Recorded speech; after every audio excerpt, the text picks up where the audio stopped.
All right, here with Dirk Beer, and we are about to cook these boards. But Dirk, what do we have?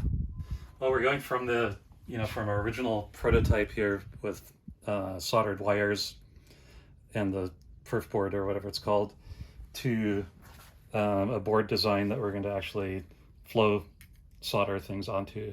So we've got connector the holes here for the socket that we're going to put on.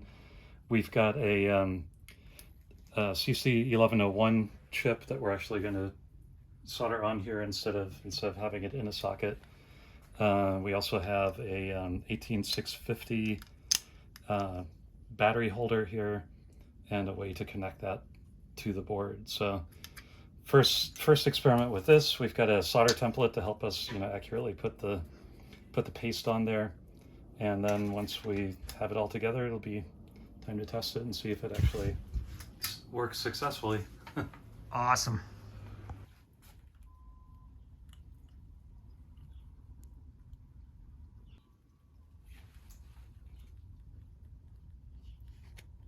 I'm pretty confident.